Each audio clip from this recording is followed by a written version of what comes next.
He querido introducir mi presentación de esta tarde con esta pieza de Wolfgang Amadeus Mozart, la Sinfonía Concertante para violín y viola. No solo porque es una de las composiciones más bellas que he escuchado en mi vida, sino también porque continuamente me recuerda uno de los acontecimientos más significativos que me ha dado testificar en primera persona. A través de este acontecimiento pude entender, por ejemplo, en qué consiste una persona, cuál es la consistencia de lo que llamamos yo, qué rasgos delinean el rostro de cada hombre, cómo se convierte éste en un sujeto creador de pueblo y de cultura, y por lo mismo, cuáles son los pasos más adecuados que debemos dar para comenzar un camino educativo que esté en conformidad con todo esto. Es decir, ¿de dónde tenemos que partir para que una persona llegue a la plena posesión de sí misma y pueda introducirse creativamente a la realidad que se ha confiado a sus manos? Pues en última instancia, en eso consiste la educación. Los tiempos en los que nos encontramos nos reclaman una atención detallada a estas cuestiones. Antes de empezar, debo confesar que las ideas que voy a compartir con ustedes esta tarde no son mías. Las aprendí de un pensador italiano que tuve la oportunidad de conocer hace 25 años, a través de sus libros, ciertamente, como estos que tengo aquí, pero sobre todo del encuentro personal que tuve con él, de la forma como miraba la consistencia de la vida y abrazaba a las personas hasta el fondo de sí mismas. Me refiero al sacerdote Luigi Giussani, fundador de uno de los movimientos laicales más imponentes de los últimos años dentro de la Iglesia, quien falleció hace 12 años después de una vida tan rica como profunda en la ciudad de Milán a la edad de 83 años. Casi no hay palabra, enunciado, imagen, juicio en mi presentación que yo no haya tomado de sus libros o aprendido de sus labios. Mi única originalidad fue haberlas vertebrado a través de una experiencia que voy a contarles a continuación. Hace algunos años tuve la oportunidad de comprar una casa. Como toda vivienda nueva, estaba necesitada aún de muchas cosas, aquellas que pueden hacer de un espacio, aunque sea pequeño, un lugar adecuado para vivir. Cierto sábado había pensado visitar los centros comerciales para comprar algunas de estas cosas: pintura para la herrería, topes para las puertas, lámparas para las habitaciones, cortineros para las ventanas, repisas para las duchas. Lo que más me interesaba ese día eran unos aparatos que se fijan en la parte inferior de las puertas para impedir el paso del polvo y la entrada de los insectos, que por aquel entonces había en abundancia, porque el lugar era nuevo y estaba un poco descuidado por la falta de habitantes. Mientras terminaba de alistarme para salir de casa, un hombre que pasaba por allí, atraído por esta composición musical que desde hacía rato sonaba en mi aparato de sonido, se acercó a mi domicilio para ofrecerme alguno de sus productos, acompañado de sus servicios, aprovechando que la puerta de la casa estaba abierta y que de alguna manera lo invitaba a entrar o por lo menos a asomarse.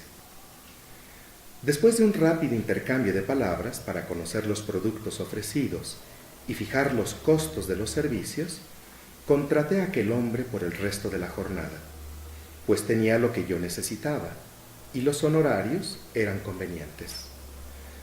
Después de nuestro breve diálogo, yo me empeñé enseguida en otras cosas. Por su parte, aquel hombre puso manos a la obra con gran dedicación, pero con cierto ensimismamiento. De su roído maletín extrajo diversos materiales y herramientas de todo tipo, pero sobre todo sacó un enorme cable y un potente taladro conectado a él, ya que debía hacer algunas perforaciones. Una cosa que me llamó la atención cuando pasé casualmente por el lugar donde se encontraba es que tenía conectado el aparato a la corriente eléctrica, pero lo mantenía apagado entre sus manos desde hacía buen rato. Cuando le pregunté el motivo de escena tan curiosa, me dijo pensativo, con acento grave: ¿sabe? Yo soy un hombre humilde, no tengo educación. Estoy acostumbrado a escuchar todos los días la tropical caliente cuando hago algún trabajo, pues no conozco otro tipo de música. Pero no quise encender el taladro para hacer perforaciones porque es imposible negar que la música que está escuchando es demasiado hermosa y me da pena interrumpirla con el ruido que hace este aparato. Debo confesar que las palabras de aquel hombre me dejaron de una pieza. En muy pocas frases me dijo lo que yo en un curso de estética en la universidad no acierto a decir con precisión a mis alumnos: que la belleza existe verdaderamente en el mundo, que se trata de un dato por completo objetivo, que puede ser conocida de alguna manera por nuestro espíritu y que exige de nosotros una serie de actitudes peculiares, como admiración y reverencia, asombro y gratitud, después que nos hemos dejado tocar emocionalmente con su presencia, en conformidad con su grandeza, profundidad, riqueza y originalidad. Pero más allá de la simplicidad de este suceso y la espontánea ingenuidad de este hombre, me impactó más bien el descubrimiento de otra cosa, de gran profundidad y de alcance universal, y que constituye el centro de atención de estas reflexiones antropológicas: el significado de aquello que llamamos yo. Como repito con frecuencia a los alumnos de la universidad que toman conmigo clases de filosofía del hombre, el yo puede considerarse como la conciencia de toda la realidad, es decir, como ese punto donde todas las cosas llegan a la percepción de su valor, se vuelven urgencia de significado, expresan su necesidad de sentido. El sol, la luna, el cielo, las estrellas, la tierra, los mares, los ríos, los lagos, las montañas, los campos, los desiertos, las selvas, los bosques, los árboles, las flores, los arbustos, los distintos animales, el arte en general, como la pintura, la música, la escultura, la danza, la literatura, el cine, la poesía, las ciencias en su conjunto, como la matemática, la física, la química, la filosofía, y en otro sentido, los aspectos más oscuros y terribles de la vida: el dolor, la enfermedad, el sufrimiento, la muerte, perder el trabajo, separarse de la esposa, ser abandonado por los hijos, hallarse prisionero, encontrarse en medio de una guerra, estar atrapados por el alcohol o por las drogas. O por lo menos, los aspectos más rutinarios y comunes, como preparar una clase, contestar correos electrónicos, hacer anotaciones bibliográficas, atender a los hijos pequeños, barrer la casa, lavar la vajilla, tender las camas, sacar la basura, limpiar los zapatos, acomodar la ropa, elaborar la comida, cortar el césped, pasear al perro. Porque después de todo, la dinámica de relación con cuanto he mencionado es la misma, aunque las cosas sean distintas. Pero por esta misma razón, allí donde falta esta conciencia, las cosas se oscurecen. Donde no existe este punto, el mundo se disgrega. En una palabra, donde el yo no está presente, la realidad desaparece o se torna insignificante. Mas no porque el mundo tenga sentido a partir del hombre, o porque el hombre deba dar un valor a cada cosa que se encuentra por la vida, sino porque su ser es el lugar donde el significado de la realidad entera emerge, se hace transparente, alcanza su más alto grado de manifestación y de evidencia.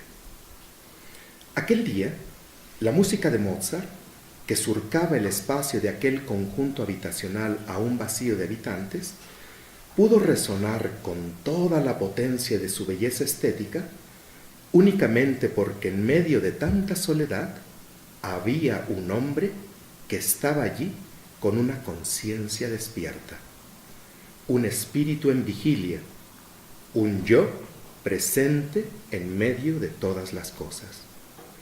Solo por este hombre, viviendas aún en construcción, jardines apenas en desarrollo, accesorios todavía por instalarse, no eran solamente un montón de piedras y ladrillos, una mezcolanza de materiales muy diversos, una acumulación de escombros y desechos, sino promesas de morada humana.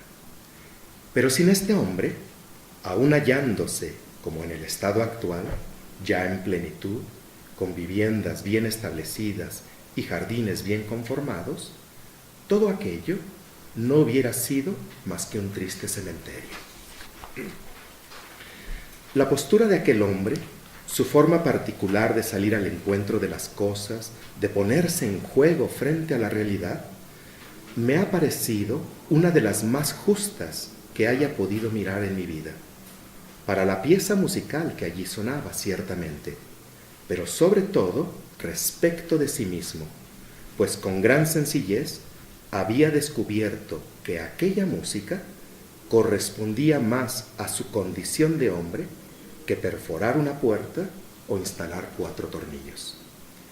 Por esa razón, no tuve empacho alguno en proponerle escuchar otra vez la pieza entera, desde el primer movimiento, pero ahora juntos, sentados uno al lado del otro en el suelo desnudo de mi casa, todavía sin muebles, porque las cosas, cuando son verdaderamente grandes y significativas, rebosantes de sentido, en lugar de separar la existencia de los hombres, permiten más bien que éstos se encuentren y se reconozcan como tales, pues no son en absoluto distintos.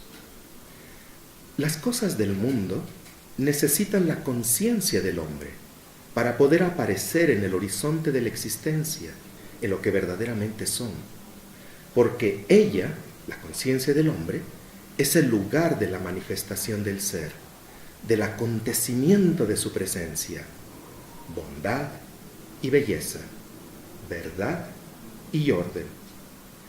Pero para ello, las cosas necesitan que el hombre sea plenamente un yo, es decir, que sea en primera instancia conciencia de sí mismo. ¿Pero cómo? Volviéndose también conciencia de su propio significado, pregunta acerca de su propio destino. En efecto, hay un momento del tiempo en la vida de cada uno de nosotros en que ninguno existía, en que nuestro ser no era parte de la trama del mundo, como igualmente lo habrá en el que ya no estaremos más en él. Por esa razón, en este instante, en esta pequeña fracción del tiempo que nos ha sido dado vivir y que llamamos presente, la pregunta que más debe sobrecogernos y llenarnos de admiración es esta: ¿y yo qué soy? ¡Qué pregunta tan impresionante! Su acento resuena a nuestros oídos cargado de siglos y de sabiduría. Se escucha, por ejemplo, en el Salmo 8 de la Biblia, la Antígona de Sófocles, las Confesiones de San Agustín, el canto nocturno de un pastor errante de Asia, de Giacomo Leopardi, el Taller del Orfebre, de Karol Wojtyła, el Divino Impaciente, de José María Pemán, el Miguel Mañara, de Óscar Milos, el poema Hermandad, de Octavio Paz, y en general en todas las grandes obras del espíritu humano, nuevas y antiguas, porque es la raíz de toda nuestra cultura. Esta pregunta no es en absoluto abstracta, tampoco inútil, y mucho menos obvia. No es el resultado de una mente que de buenas a primeras se pone filosófica, tal vez por depresión o por cansancio. Mucho menos es el reflejo de una determinada educación o la expresión de una forma de cultura. Antes bien, es la manifestación de lo que es más central y constitutivo de cada ser humano, de aquello de donde brota originariamente su impronta personal, su rostro de hombre, y de donde procede todo el peso y la dignidad de su existencia propia. Aquello que, usando una imagen recurrente en la Biblia, se llama corazón y que es igual en todos los hombres. El corazón, como me ha enseñado Luigi Giussani a través de sus escritos, es el mismo yo del hombre, pero en cuanto a exigencia de felicidad y por tanto exigencia de verdad, de bondad, de justicia, de belleza, de orden, de sentido, porque no hay felicidad auténtica que no implique todos estos reclamos juntos. En última instancia, el corazón humano es exigencia de infinito y por ello también de eternidad. Si pudiéramos someter al hombre a un análisis científico objetivo, semejante al que realizan disciplinas como la física o la química, veríamos sin mucha sorpresa que éste no es más que un trozo de materia, compuesto de las mismas sustancias elementales que hay en el universo, regido con las mismas leyes que ponen en orden el conjunto de la naturaleza. Si este análisis, en cambio, fuese empírico experimental, como el que llevan a cabo ciencias como la biología o la psicología, encontraríamos que el hombre no es otra cosa que un complejo de estructuras y funciones, dinamismos de impulso y reacciones, que se comportan de acuerdo a principios teleológicos bien precisos, aunque desconocidos todavía para nosotros. Todo esto es cierto, hasta donde permiten saberlo el estado actual de nuestros descubrimientos. Pero, además de esto, el hombre es un ser que pide lo infinito, reclama permanencia, busca felicidad. Y esto es así porque además de carne y huesos, aire y sangre, órganos y miembros, músculos y nervios, es un corazón que tiene exigencias bien precisas, inextirpables, incancelables, impostergables.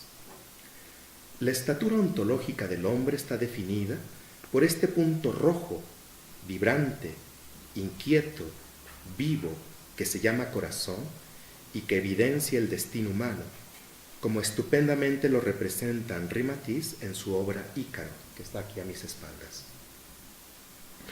Esto es lo que salva al hombre de volverse una mera cosa material que se corrompe con el tiempo, un simple organismo vivo que lo que más aspira es a reproducirse en otro idéntico a sí mismo. Aquel día, a la puerta de mi casa, mientras sostenía silencioso su taladro apagado entre las manos, aquel hombre me enseñó a ver la razón por la cual alguien puede ser amado hasta el martirio, comprendido en un clima de respeto, educado hasta su maduración total, cuidado en una enfermedad penosa o sostenido en la necesidad ingente, cuando escuchaba a todo oído sumamente atento el diálogo rítmico entre el violín y la viola de esta sinfonía. Es decir, cuando me mostró su corazón de hombre, que dicho sea de paso, en nada diferente al mío, pues estamos hechos de la misma sustancia. La última imagen que se halla en mi memoria de aquel encuentro es la de este hombre realizando su trabajo. Si el trabajo, por insignificante que sea, es por naturaleza una pesada y monótona transformación del mundo, cuyo proceso se repite sin fin con el transcurso de los días, sin la presencia de una realidad capaz de llevar al yo hasta la conciencia de sí mismo, de su propio destino y significado, entonces, además de mera manipulación de cosas, mecánica y rutinaria, también sería una actividad inhumana. Pero si el trabajo es para el resurgir del hombre, como decía el poeta polaco Cyprian Kamil Norwid, el encuentro con una cosa bella, en cambio, podría ayudar para entusiasmar al hombre al trabajo. Además de una cosa útil, aquel día ambos levantamos con nuestro pequeño esfuerzo una obra de arte. Esto es, introdujimos el reflejo de lo eterno de nuestro corazón humano en el horizonte material del mundo. Cosa muy curiosa, esto ocurrió mientras él hacía orificios y ponía taquetes, recortaba plásticos o ajustaba tornillos. Y en cambio yo le servía de ayudante, facilitándole las herramientas o sosteniéndole los materiales que estaba instalando. Porque de cara al infinito misterio de nuestro destino, de la eterna plenitud que nos define como hombres, ninguna cosa es pequeña, ninguna acción es irrelevante, ningún gesto carece de valor, pues desde estas dimensiones nada está condenado a desaparecer o evaporarse, sino a ser y perdurar en el horizonte de la existencia. Esto es, creo yo, en líneas muy generales, la imagen integral del hombre, el rostro que se delinea de éste cuando se está atento a los datos de la experiencia, cuando se la mira limpiamente sin prejuicios. Pero si ahora volvemos la cabeza y miramos a la realidad que nos envuelve, ¿qué veremos? ¿Con qué nos encontramos? Algo muy distinto a cuanto hemos bosquejado. En el mundo que nos ha sido dado vivir, dentro de las circunstancias en las que nos movemos todos los días, a través de la trama de las relaciones humanas en las que nos hallamos insertos, el dato más evidente que lo define todo es lo que llamamos, con una fórmula sencilla pero no carente de implicaciones, ausencia del yo. Esta fórmula no alude propiamente a la falta de hombres en el mundo, pues en este existen más de 7.000 millones de individuos, repartidos de manera desigual entre sus 5 continentes. Hace referencia más bien a que los hombres dejan de ponerse en juego en el horizonte de toda la existencia desde la tensión particular que produce en su ser las exigencias elementales de su humanidad. Es decir, que los deseos de felicidad, de justicia, de verdad, de bien y de belleza que caracterizan el corazón de todos ellos, dejan de ser la fuente última de juicio, de afecto y de acción, tanto de su inteligencia y afectividad como de su libertad. En última instancia, que el modo de habitar el mundo, la forma de vivir las circunstancias cotidianas y la manera de entablar las relaciones con sus semejantes más elementales dejan de tener las dimensiones de eternidad y de infinitud de antes para diluirse irremediablemente en una multitud de instantes fugaces que sólo ostentan el sello de lo finito y limitado. En efecto, cuando un hombre pone como último horizonte de su existencia en el mundo la consecución del éxito o del poder en el trabajo o los estudios, cuando discrimina unas circunstancias respecto de otras solo por el nivel de vibración emocional que experimenta, el agrado placentero que excita sus sentidos, o sencillamente porque no quiere dejar pasar la ocasión de vivirla, cuando entabla relaciones con sus semejantes, movido ya sea por la conveniencia del momento, el activismo estéril que llena su vacío, o la inmensa soledad que lo aniquila, resulta evidente que no hace todo esto desde el núcleo original que constituye su persona, que no juzga, ni siente, ni decide desde las exigencias más íntimas de su humanidad, sino desde algo que lentamente se ha apoderado de su conciencia y orienta todos sus juicios, sentimientos y acciones en otra dirección. En una palabra, por algo que le ha usurpado el corazón. En este sentido, se vuelve más sencillo medir la realidad en la que se vive desde cualquier otro criterio que se asimila sabe Dios de dónde, el ambiente en el que estamos, la mentalidad que nos rodea, que desde el propio corazón, sencillamente porque estas exigencias fundamentales se consideran simples sentimientos o vagos ideales, cosas de jóvenes inmaduros que nada conocen de la vida, mientras que el deseo inapagable que mueve continuamente hacia las cosas bellas, buenas y verdaderas, se confunde con la avidez de poseer o con la instintividad reactiva, que nada tienen de humano y muchos sí de irracional y subjetivo. En el fondo, no creemos en nuestra propia humanidad como medida objetiva para afrontar la vida. Ahora bien, aunque en el mundo no se llegase a constatar esta dramática ausencia del yo, tal como la hemos descrito precisado apenas, es un hecho que su presencia en él está marcada muchas veces por una terrible fragilidad que le impide a la larga construir una vida sólida y significativa. Las cosas que ofrece la vida, las personas que pueblan el mundo, pero sobre todo los acontecimientos que se presentan en la existencia, solicitan a cada hombre una toma de posición determinada. Reclaman de estos la puesta en marcha de acciones específicas. En una palabra, exigen su yo de una manera activa y comprometida. Pero este yo es tan frágil que no puede asumir postura alguna frente a nada, y las pocas que llega a asumir se mueren poco después de las primeras adversidades.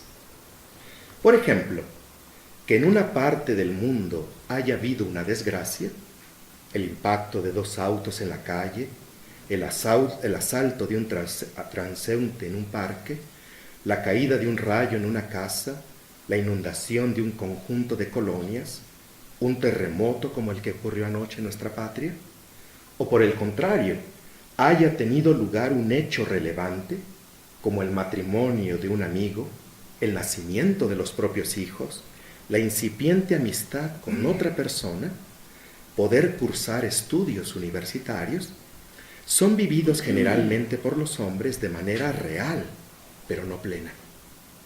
No pasan desapercibidos ante su vista.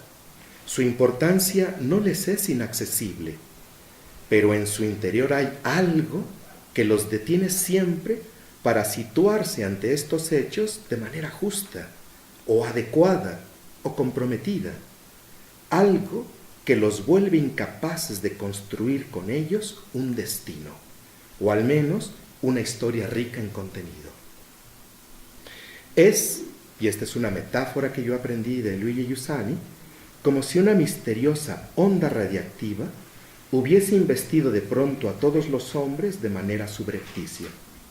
Pero en lugar de afectar las operaciones vitales de cada uno, como la circulación de la sangre, el crecimiento del cuerpo, la regeneración de la carne, el sistema respiratorio, la reproducción en otros individuos, hubiese inutilizado o al menos atrofiado severamente la capacidad de todos ellos de dar respuestas adecuadas a las circunstancias de la vida, de ponerse delante de los hechos significativos de la vida de manera frontal y absoluta.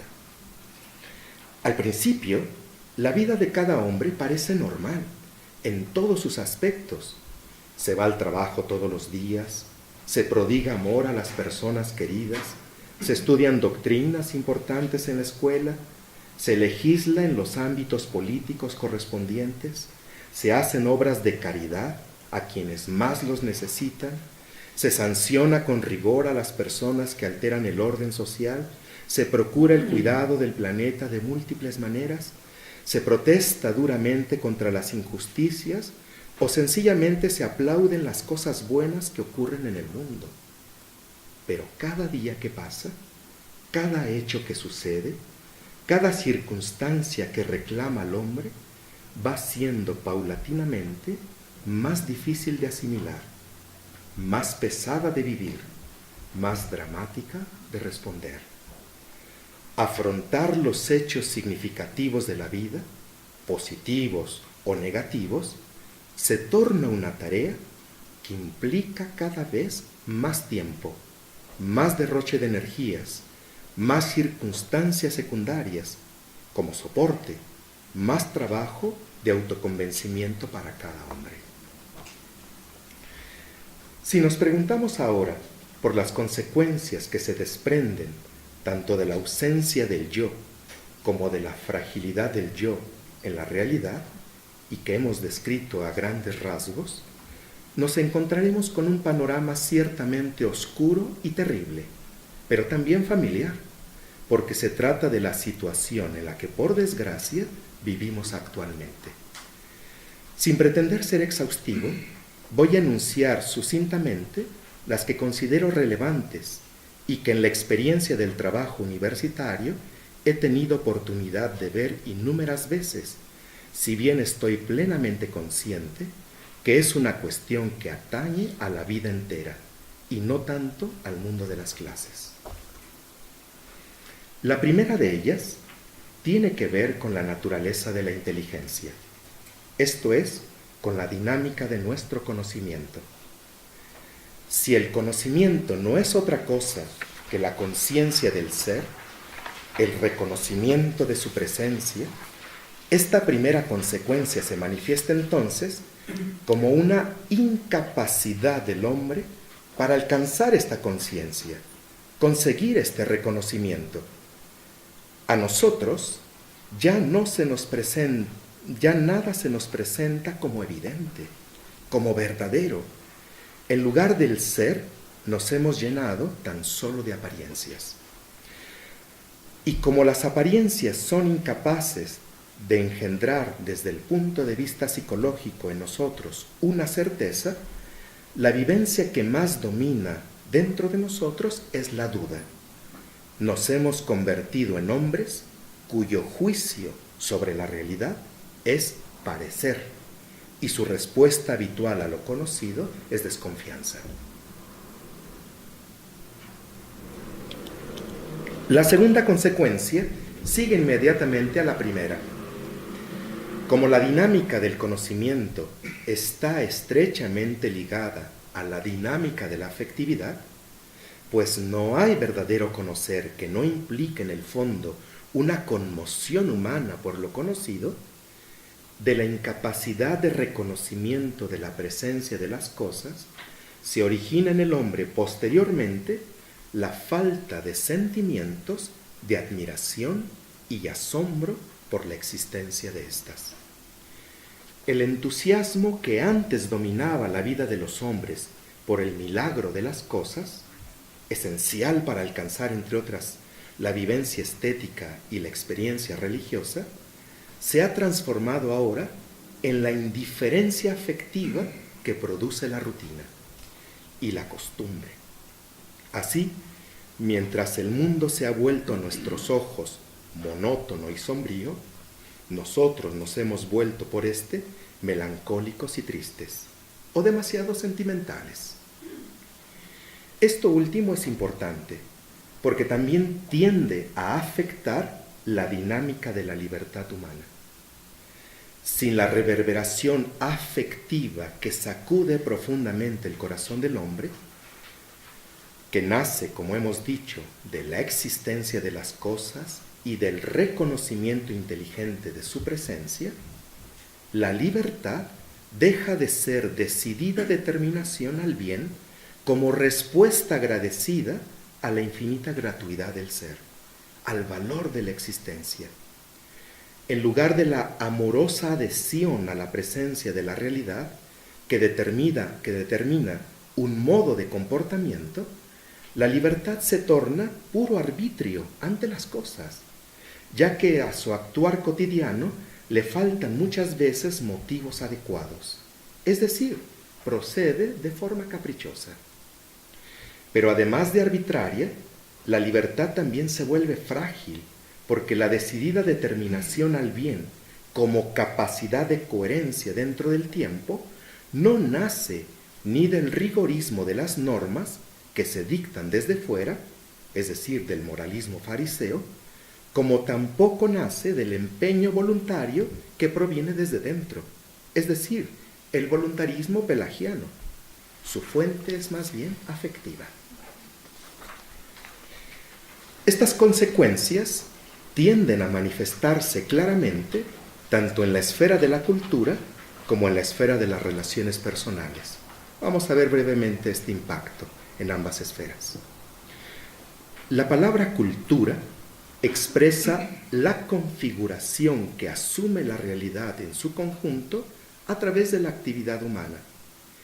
En la cultura, el mundo de las cosas y el mundo de los hombres alcanza la plenitud de la existencia. Al tiempo que se construye una morada humana a través de la multiplicación de obras objetivas, mediante ella se delinea a su vez la imagen total del destino de los hombres. Gracias a la cultura, la actividad humana de la que brota objetivamente alcanza el rango de auténtico trabajo. Pero para que haya cultura, es necesario que el hombre se convierta en sujeto, esto es, en fuente de acciones significativas a partir de la conciencia de sí mismo, pues únicamente un yo hecho sujeto es capaz de crear una realidad nueva y no solo transformarla. De hecho, las dinámicas del conocimiento, de la afectividad y de la libertad que hemos mencionado antes existen propiamente para esto, para crear cultura.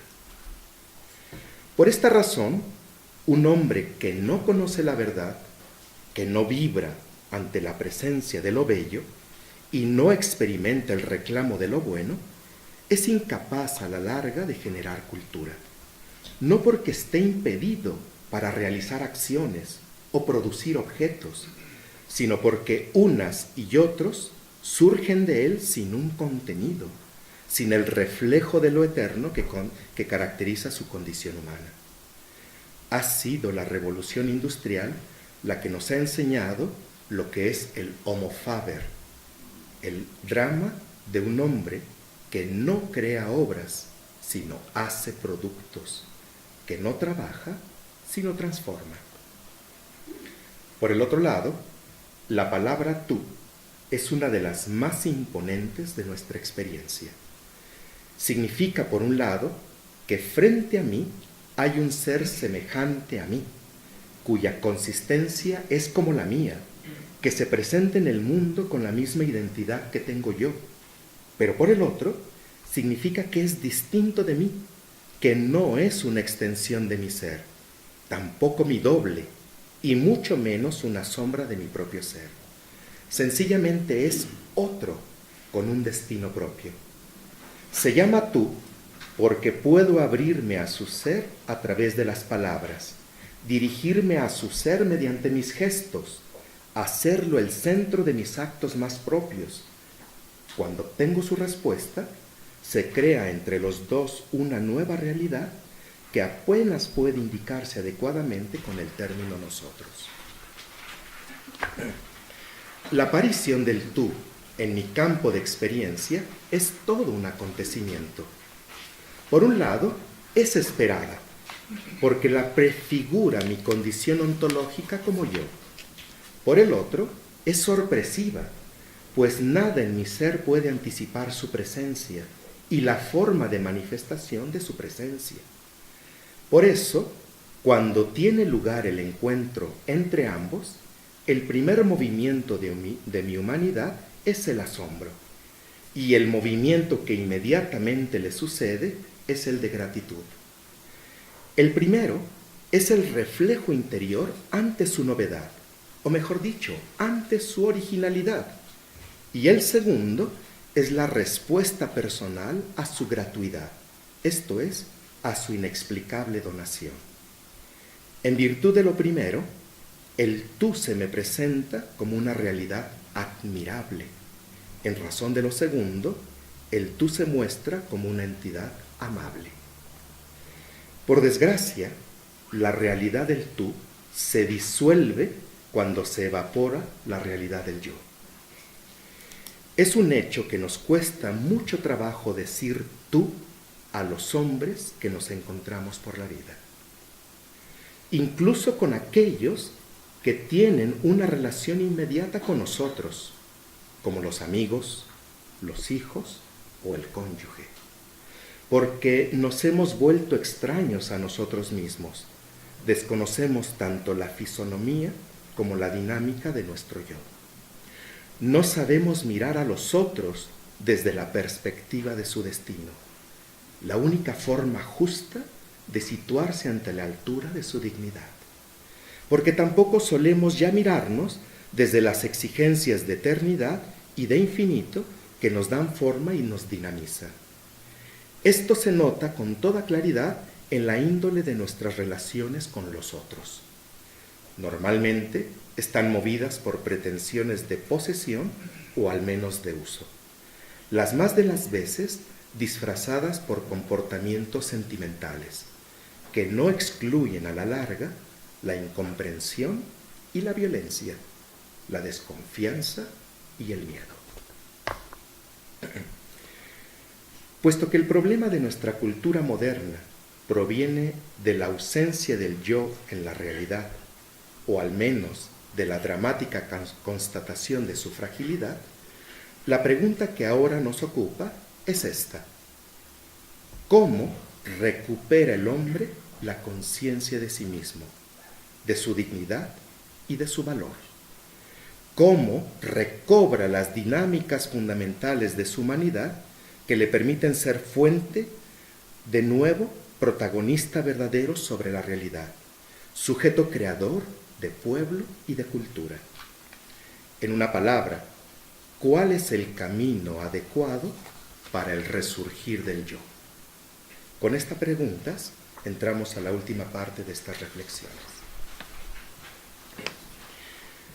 Una primera respuesta a esta pregunta, o a estas preguntas, las he presentado ya en el relato que compartí al comienzo de esta presentación. El hombre despierta a la conciencia de sí mismo a través del impacto que la realidad suscita en su corazón. En efecto, el carácter de verdad, bondad, orden, belleza que ostentan las cosas como poderoso mensaje que proviene del misterio del ser, incita en el hombre de muchas maneras una nostalgia de que la vida se cumpla, de que el destino se alcance, de que todo tenga sentido.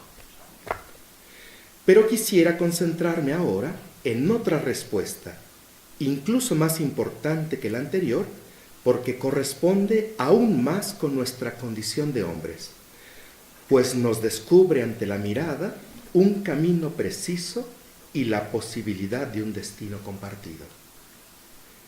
Dice Luigi Giussani que el yo de cada hombre resurge a partir del encuentro vivo con una presencia.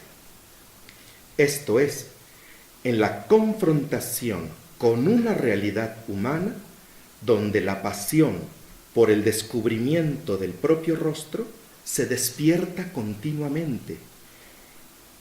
En general, en una compañía de hombres donde la certeza por el propio destino se torna de súbito evidente. En pocas palabras, el yo resurge a través de una presencia que corresponde admirablemente a la estructura de exigencia que posee la vida de cada uno de nosotros.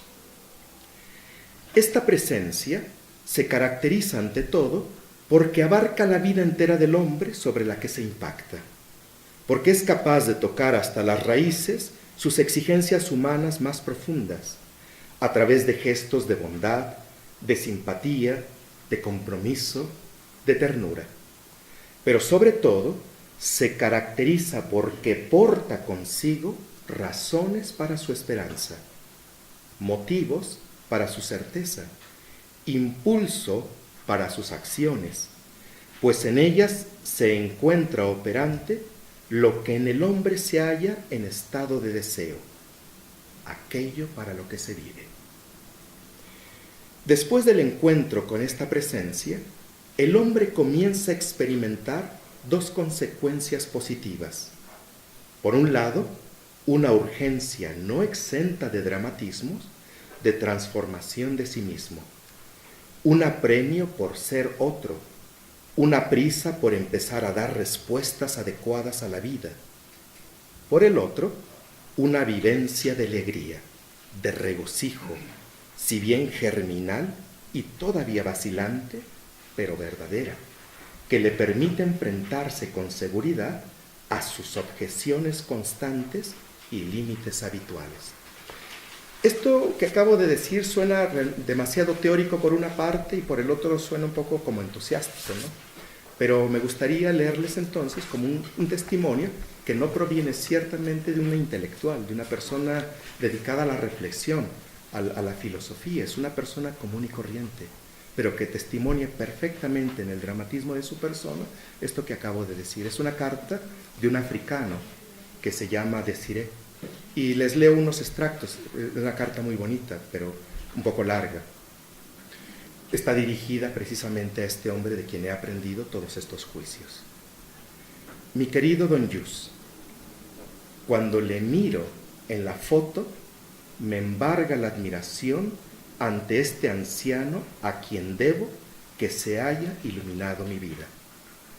No he necesitado años de lectura para que sus escritos me hiciesen una persona nueva. Crecí en una familia con unos padres muy atareados con sus negocios. Desde joven me dediqué al fútbol, que me consolaba por la falta de afecto y me permitía expresarme. Mi madre no me entendía y a veces se irritaba por mi comportamiento y me zurraba hasta dejarme heridas. Día tras día me alejaba de ella. Por lo que a mi padre respecta, no recuerdo haber oído una sola palabra en su boca. Es el hombre del gran silencio. Guardo el recuerdo de él desde que les dejé y me lancé a la aventura. Corté todo vínculo familiar. A los 11 años vivía en la calle. A los 16 me establecí allí definitivamente. Yo era mi padre, mi madre y mis 6 hermanos. Necesitaba intrigas y violencia. Tenía que ganarme el respeto, abrirme camino en este mundo violento y valerme por mí mismo a toda costa. Solo una cosa me movía: ser el mejor, demostrar que era el mejor. Pero la calle es dura. No es una madre que corrige, alienta y te toma en sus brazos. No, la naturaleza no perdona. Nadie escapa a la fuerza de la ley de la calle. Acabé en la cárcel. ¿A quién podría dirigirme? ¿A quién recurrir? ¿A quién confiarme? Nadie venía a verme. Nadie. Por aquel entonces me percaté de que a las 14 horas en punto, 4 veces por semana, venía un sacerdote a visitar a los menores. Me encontraba recluido en la cárcel central de Yaoundé, en la sección de menores. Nada más verle, los chicos corrían a su encuentro. Yo, que había aprendido a estar solo, no me fiaba de nadie. ¿Por qué acercarme a aquel cura? ¿Por qué recoger las migajas de lo que les daba a esos niños? No, mejor pudrirme. En la calle aprendí lo que es el honor. Había superado mis pruebas y me respetaban. Pero con el paso del tiempo tuve que admitir que este sacerdote se interesaba por mí. A veces se alejaba de los niños para acercarse a mí. Me sonreía. Ese rostro me vencía, me hacía débil. Empecé a apegarme a él. Cuando salí de prisión, me encontré con que el padre Mauricio venía a ver a los chicos de la calle. Me buscaba, se sentaba conmigo y me hacía hablar de mí, cosa que jamás había hecho con nadie en mi vida. Poco a poco se convirtió en mi persona, como decimos nosotros, de quienes amamos profundamente. Gracias a él conocí a Mirel, que le acompañaba en sus visitas por la calle. Le tomé cariño. Algo verdadero y profundo la hacía distinta. Ya tenía a 2 personas con las que podía abrirme incondicionalmente. Me invitaron primero a la misa y después a los encuentros de la comunidad los días jueves. Dice, y ahora acudo a ella todas las semanas. Fue allí donde la encontré, don Giussani. Sus escritos me fascinaban. Mi admiración crecía día a día. No logro expresar todo lo que siento. Hoy tengo 23 años. Sigo jugando al fútbol y espero hacer carrera. El resto de mi tiempo lo paso en el Centro Social Edimar y con el padre Mauricio, Mirel y los demás educadores. Trabajamos juntos para reinsertar a los jóvenes de la calle en sus familias y en sus ambientes sociales y laborales. He vuelto a tomar contacto con mi familia. Rezo a la Virgen por usted, don Giussani. Mis recuerdos sinceros para usted y para toda la gran familia a la que usted le ha dado vida.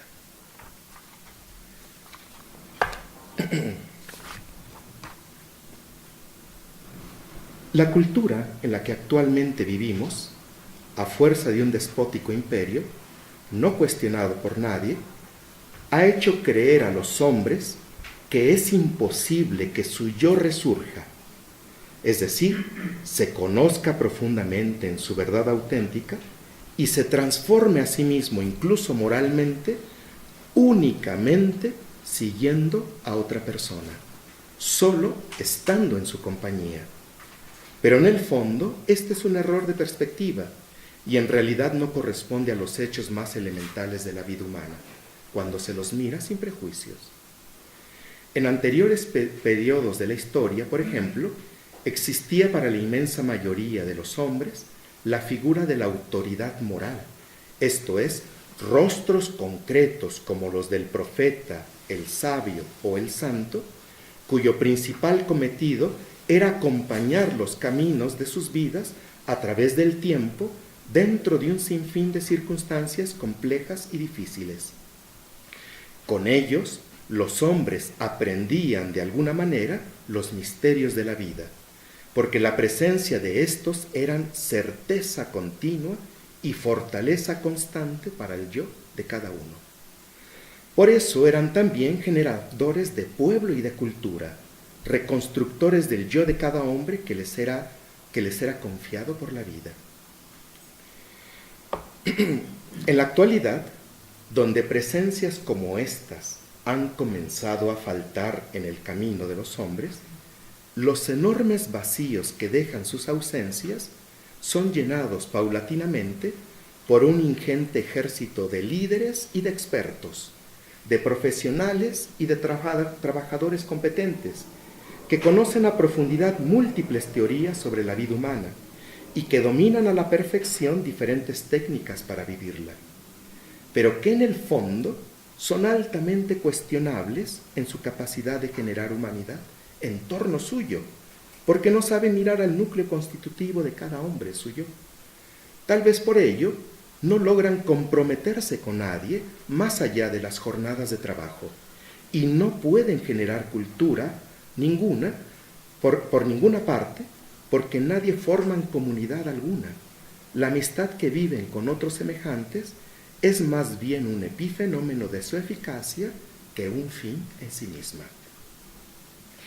Según Luigi Giussani, este es el éxito que ha tenido el cristianismo a lo largo de 2000 años de historia. Mirar una presencia. Todas las iniciativas que han emprendido los cristianos en el mundo y la fecunda eficacia de las mismas, que las ha hecho incluso mantenerse impertérritas a través del tiempo, tienen su fundamento en este. Sin el encuentro con Cristo, sin el rostro al cual mirar llenos de asombro, Sin esta presencia a la cual adherir con plena libertad, los hombres de antaño, como también los de ahora, no hubieran podido caminar de forma verdadera en el mundo al encuentro de su destino, ciertos razonablemente de su sentido y cumplimiento. Aquel hombre tenía la capacidad de hacer resurgir el yo de cada hombre que se encontraba por el camino. Y cito textualmente: los dos primeros que siguieron a Cristo a orillas del río Jordán son los primeros protagonistas de una misteriosa reconquista del humano. Fueron los primeros protagonistas del encuentro con Cristo, con una presencia excepcional en la historia. El corazón de los dos pescadores se había topado aquel día con una presencia que correspondía de manera inesperada y evidente al deseo de verdad, de belleza y de justicia que constituía su humanidad sencilla y carente de presunción.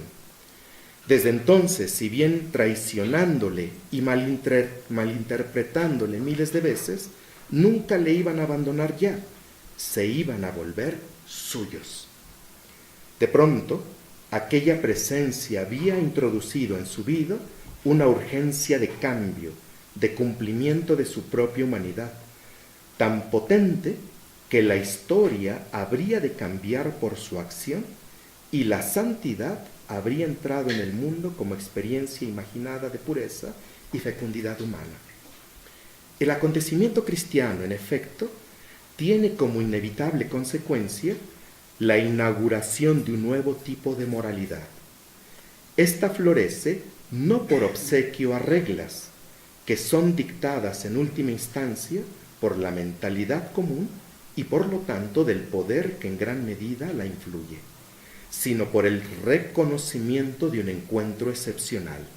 La presencia de Cristo, en efecto, ha hecho de ser sus amigos, la presencia de Cristo, el hecho de ser sus amigos, introduce en la vida una capacidad de entender, de mirar y de tratar a las personas y a las cosas, tomando en cuenta todos los factores puestos en juego, con un respeto y una atención a las circunstancias y al destino. En este sentido, la verdadera moralidad consiste en una atención a la apertura consciente a todos los factores implicados en la realidad. Hasta allí la cita.